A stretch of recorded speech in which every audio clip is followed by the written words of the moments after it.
Hi friends, ഇന്ന് നമുക്ക് അവിയൽ ഉണ്ടാക്കാം. അതിന് വേണ്ടിയിട്ട് പച്ചക്കറികളൊക്കെ നീളത്തിൽ കട്ട് ചെയ്തെടുക്കണം.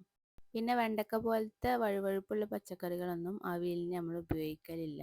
ചേന, ക്യാരറ്റ്, പയറ്, കുമ്പളങ്ങ, മുരിങ്ങാക്കായ, പച്ചക്കായ, വഴുതനങ്ങ, പടവലങ്ങ, ഉരുളക്കിഴങ്ങ്, കോവക്ക, എരിവിനനുസരിച്ചിട്ടുള്ള പച്ചമുളക്, ആവശ്യത്തിനുള്ള ഉപ്പ്, 3/4 ടീസ്പൂൺ മഞ്ഞൾപ്പൊടി, കറിവേപ്പില ഇവ ചേർത്ത് നന്നായിട്ടൊന്ന് മിക്സ് ചെയ്തെടുക്കണം.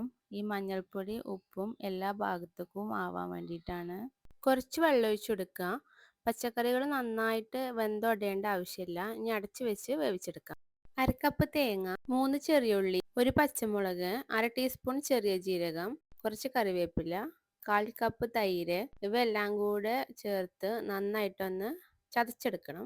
നന്നായിട്ട് അരക്കേണ്ട ആവശ്യമില്ല. ഇനി പച്ചക്കറികളൊക്കെ വേവായിട്ട് വരുമ്പോൾ അതിലേക്ക് ഈ ചതച്ച് വെച്ച തേങ്ങ ചേർത്ത് കൊടുക്കുക.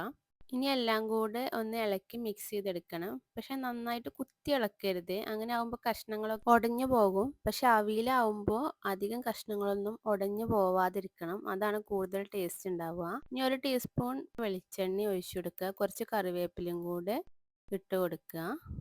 ഒന്നും കൂടി ഒന്ന് ഇളക്കി മിക്സ് ചെയ്യുക. ഇതൊരു 10 മിനിറ്റ് നേരം അടച്ചു വെച്ചതിന് ശേഷം സെർവ് ചെയ്യുക. നല്ല ടേസ്റ്റി ആയിട്ടുള്ള അവിയൽ റെഡി ആയിട്ടുണ്ട്. അപ്പോൾ എല്ലാവരും ട്രൈ ചെയ്ത് നോക്കുക. Thank you.